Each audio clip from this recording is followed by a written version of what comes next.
കാസർഗോഡ് പൈവിളികയിൽ രക്തസാക്ഷികളുടെ സ്മരണ പുതുക്കിനാട്.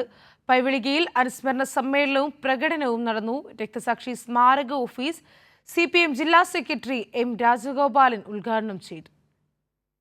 ജമ്മിനാടുവാഴത്തത്തിനെതിരായ പോരാട്ടത്തിൽ ജീവത്യാഗം ചെയ്ത പൈവളിക രക്തസാക്ഷികൾ സുന്ദര ഷെട്ടി, മഹാബല ഷെട്ടി, ചെന്നപ്പ ഷെട്ടി സഹോദരങ്ങളുടെ സ്മരണ പുതുക്കി നൂറുകണക്കിന് പേരാണ് പൈവളകയിൽ ഒത്തുചേർന്നത്.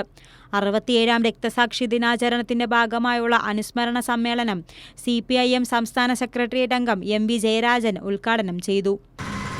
നമ്മുടെ നാട്ടിലെ പ്രധാനപ്പെട്ട ഒരു സൗഹൃദ അന്തരീക്ഷമാണ്. എല്ലാ ജാതിയിലും മതത്തിലും പെട്ടവർക്ക് സഹോദരീ സഹോദരന്മാരെ പോലെ ഇവിടെ ജീവിക്കാം.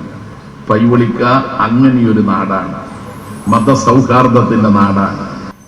നമ്മുടെ രാജ്യത്തിന്റെ ഉത്തരേന്ത്യ സംസ്ഥാനങ്ങളുടെ പ്രത്യേകത എന്താ? മതം നോക്കിയിട്ട് ആളെ കൊല്ലുകയാണ്. പൈവളിക്കയിലോ എല്ലാ മതത്തിലും പെട്ടവർക്ക് ഒരുമിച്ച് ജീവിക്കാൻ കഴിയുന്ന ഒരു സാമൂഹ്യ സാഹചര്യം ഇവിടെ ഉണ്ടാക്കി. അതാണ് ഇടതുപക്ഷം ഭരിക്കുന്ന കേരളം. RSSകാർക്ക് വേണ്ടത് മതരാഷ്ട്രമാണ്, സുഡാപ്പികൾക്ക് വേണ്ടത് മതരാഷ്ട്രമാണ്. നമുക്ക് വേണ്ടത് മാനവ രാഷ്ട്രമാണ്, മനുഷ്യന്മാരുടെ രാഷ്ട്രമാണ്. എല്ലാ മതത്തിലും പെട്ട മനുഷ്യന്മാരുടെ രാഷ്ട്രത്തിനു വേണ്ടിയാണ് ഈ CPIM നിലകൊള്ളുന്നത്.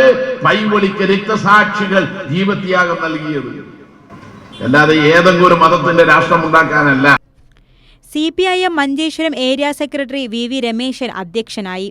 ജില്ലാ സെക്രട്ടേറിയറ്റ് അംഗം KR ജയാനന്ദ, M ചന്ദ്രനായക്, ബേബി ഷെട്ടി, രക്തസാക്ഷികളുടെ കുടുംബാംഗം ബാബു റൈ, അബ്ദുൾ റസാഖ് ചിപ്പാർ തുടങ്ങിയവർ സംസാരിച്ചു.